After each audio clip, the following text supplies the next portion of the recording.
What's up, fam? It's Dr. O here, and just doing some reflecting about everything that's going on with the shooting that happened in Compton the other day, the shooting of the officers. And it's weird because there's some true mixed emotions that I have as it relates to the shooting of the officers in Compton. The first thing is that it's tragic. You know, we have officers who put on their uniform every day and they walk out the door swearing to serve and protect, and there's that belief in their head that they know they may not come home. And I pray that that is not the case for these officers. The way, when I'm hearing about the surgeries and the things that they're going through and the children and the families and stuff, nobody deserves that. You know, when people talk about not wishing evil on, wishing things like this on your worst enemy, like that's real. Those types of emotions are real for me, particularly as a parent myself. It's sad on every particular level, and these officers deserve every bit of attention and support and financial support. I don't know if there's GoFundMe's out there for what all of that is deserved and it's necessary. And like Reverend Al Sharpton said, we don't, those of us who pray for people to heal, we don't do a separate prayer for non-police and a different prayer for police, and like it's all wrong. And this was a cowardly act, and the person who did that shooting needs to be found and punished to the fullest extent of the law. And some people are saying, well, this doesn't represent Compton and all of that. And we know that Compton and the residents of Compton have done a lot to work to change the image. And so we don't know who this person is. We don't know if this person is paid. We don't know if this person comes from outside, like so many other people have been doing in rallies and protests. If this person still lives in Compton, people know who he is. Needs to be turned in.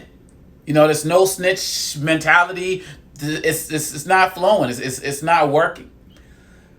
And so this now, my other concern relates to the media. So I was watching Ali Velshi this past weekend, and I haven't watched a lot of news relating to the shooting of the officers. But something happened on his show which had me thinking. So Velshi was showing the video of the officers being shot, and he stopped right at the point that the officers were about to be shot, and chose not to show that out of respect to the officers and the family. I thought that was great.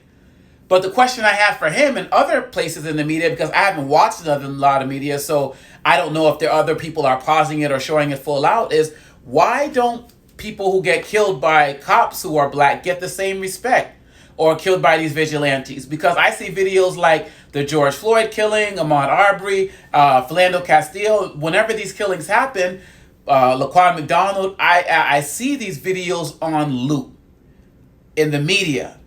And even if they happened years ago, they're brought up again. And so I'm wondering, why aren't we as black people afforded the same type of humanity that is given to these officers? And even let's take it outside of law enforcement. I remember a white woman journalist who was doing her TV reporting, and someone came up and shot her while she was airing on live video.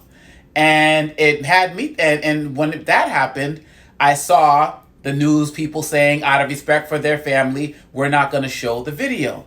And so again, my question becomes, why is it okay to, out of respect for them, not do it, but for us, it's a constant loop? Why is it that we have to see black killing to believe that it's real, to believe that it's justified or not justified, to maybe get rid of the idea of this person really didn't do something and we naturally think that they must have done something? Why is that okay in our instances? And again, for all of y'all out there who watch the media, you know what they've been doing with the police officer video. So if you know that they've been doing it like they did on the Ali Velshi show, that should be something that's problematic for you.